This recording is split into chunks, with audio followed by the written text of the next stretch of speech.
What is a hash set in C#? Hash set is a collection which stores unique elements and provides high-performance set operations.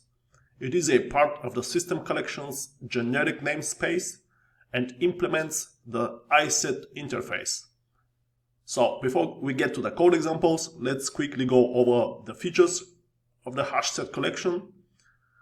First of all the elements in a hash set are unique and duplicates are not allowed. Operations like adding, removing, and existence checks are very fast. Elements are not stored in any specific order, and this order can actually change when new elements are added or existing elements are removed. And the hash set also allows for custom I-equality comparer to be provided, which controls how element equality is determined. Now let's quickly start with some code examples and see how we can use hash set in C#. Okay, let's start with a basic example. We're going to create our hash set. We're going to call it numbers.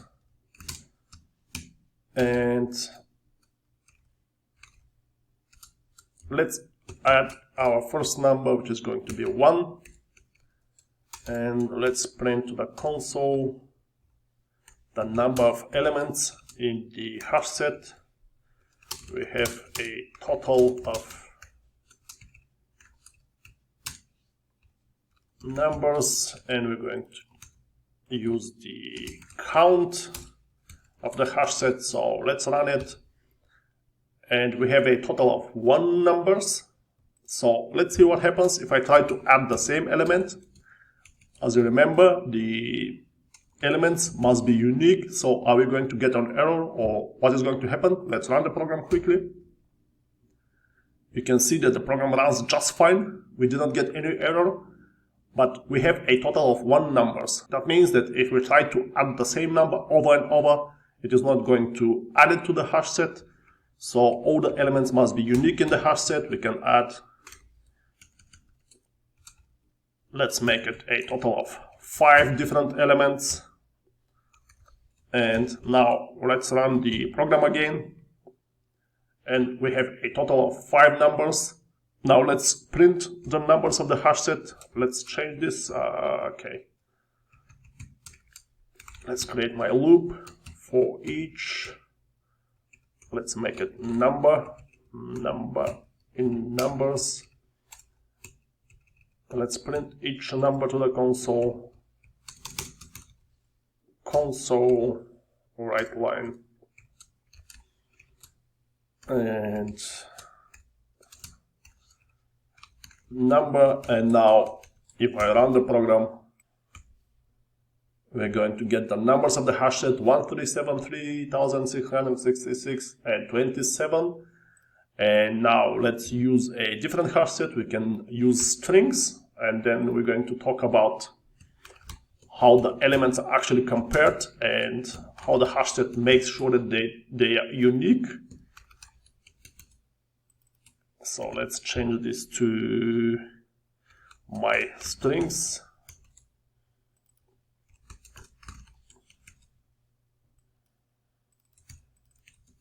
And now let's add a few strings. Again, we can try to add the same string.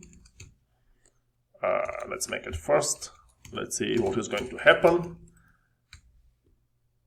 And again, let's print the number of elements in the hash set. The hash set has a total of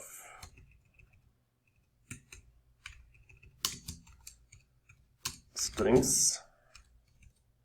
Let's add another one just for fun. Let's make it second and use the count again. So let's run it. The hash set has a total of 2 strings, and then we see the strings are first and second. And you can also use objects. So let's create our class. Let's say we want to create a person class, and we want to create a hash set which contains person object. So let's do that now. Public class person we're going to have two properties, ID, and the second property is going to be name. And let's create a constructor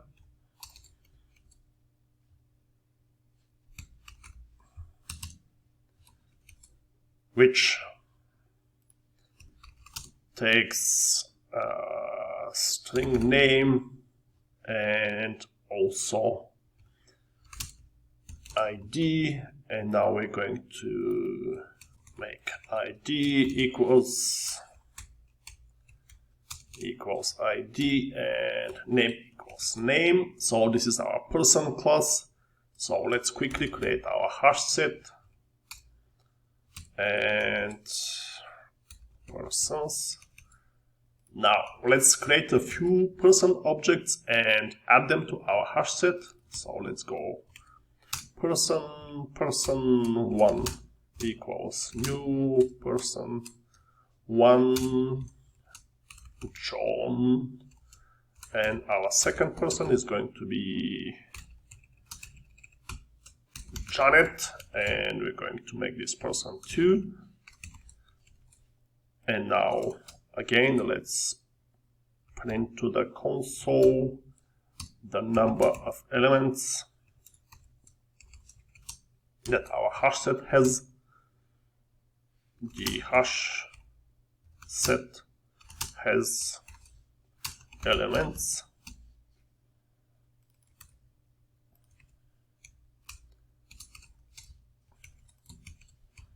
Okay, we run the program. The HashSet has 0 elements because I haven't added them yet. So let's do that now. Person1 and person2. And we're going to run it again. The HashSet has 2 elements.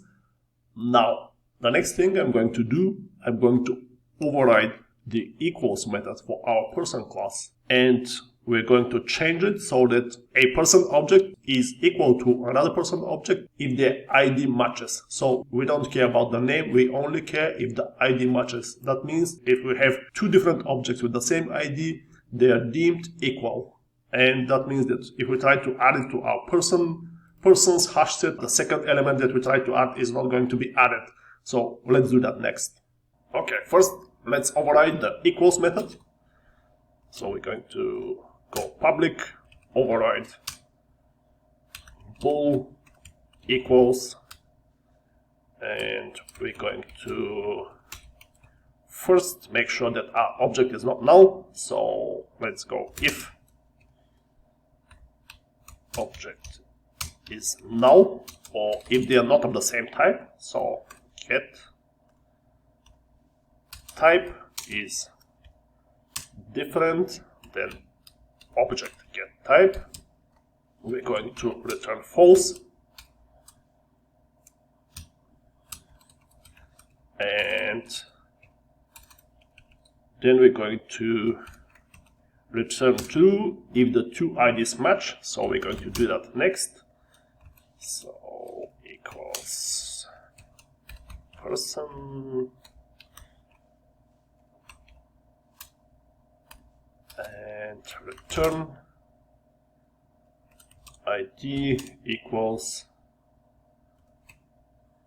we don't care about the name, so we are overriding the equals method. It is going to return true only if the 2 IDs are equal. So we don't care about the name, and we need to override the get hash code as well. So let's do that next. Get hash code, and we're going to return ID get hash code. And now let's create several different objects with the same ID and try to add it to our person's HashSet. So let's do that. We're going to have person1 equals new person, and let's make this name John, and we're going to create 2 more with the same ID. So let's call them 2 and 3. and this is going to be Janet, and this is going to be Josh, and all of them have the same ID. So let's add them all to the hash set.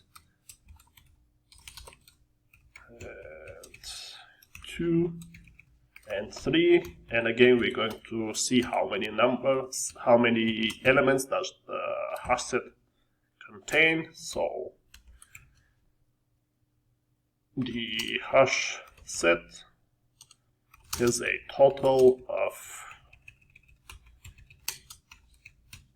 elements persons count. And now let's run it, and we have the hash set has a total of 1 element, because all of these objects are equal since we overrode the equals and the get hash code methods. And now if we actually change the IDs, we should be able to add all 3 of them. So let's run it again, and now you see that the hash set has a total of 3 elements.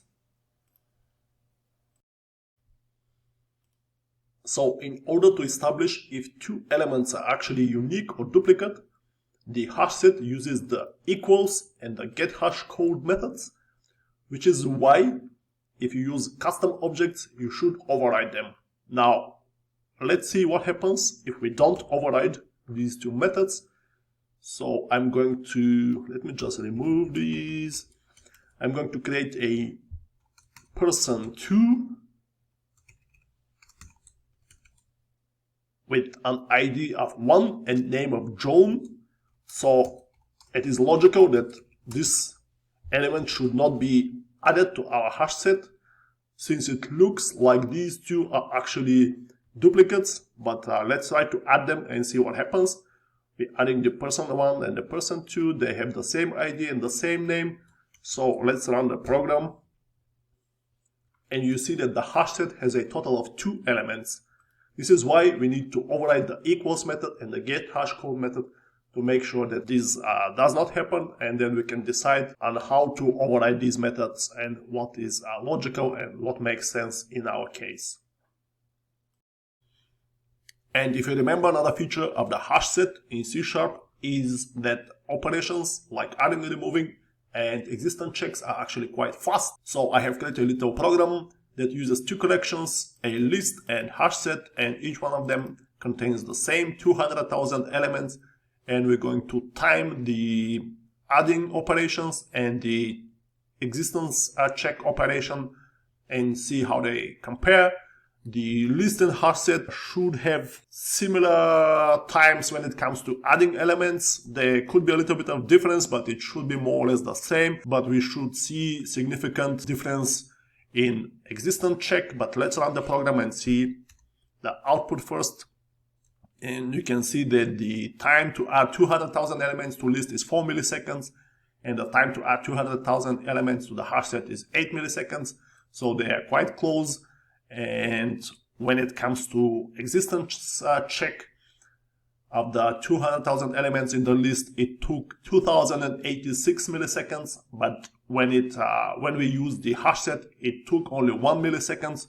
So this is a huge difference, and this is why the hash set can be quite useful, especially when you're looking for great performance in your program. Okay, what else is there to know about the hash set? The hash set collection is not thread safe. You need to be careful.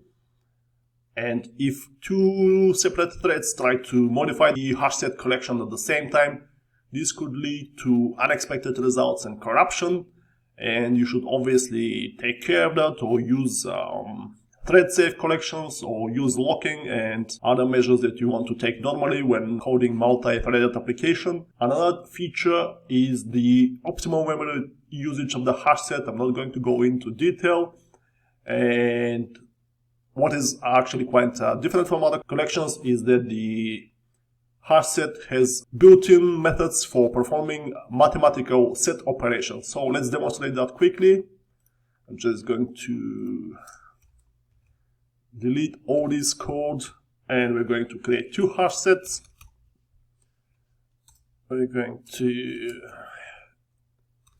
call the first one set1 equals new hash set, and we're going to add 1, 2, 3, and 4, and we're going to create our second hash set. Make it set2, and it's going to have 3, 4, 5, 6, 3, 4, 5, and 6, and now we can actually use the built-in methods to perform some operations. So let's do that next. Union, we're going to go set1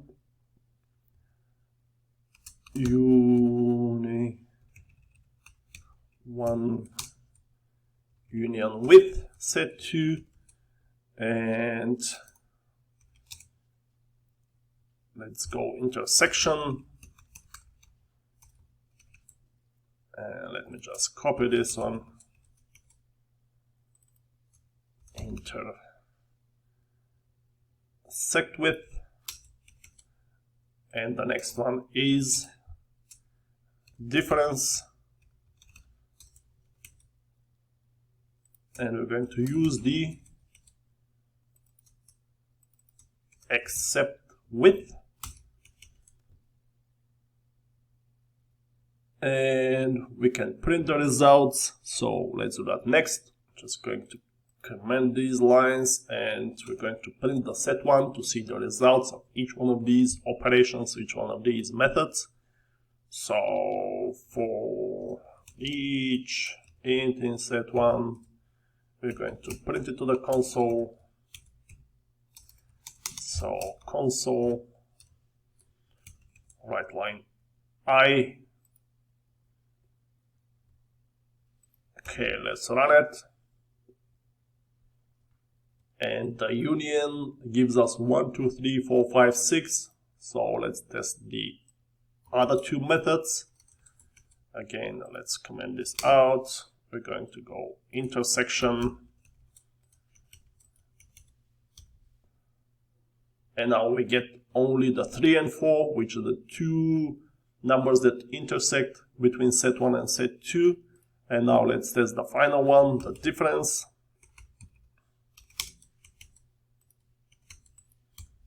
So let's run it, and we get 1 and 2, which are the two numbers that are different, meaning the elements of set1 that are actually not in set2, which is what the except with method gives us. And that is all from me for today.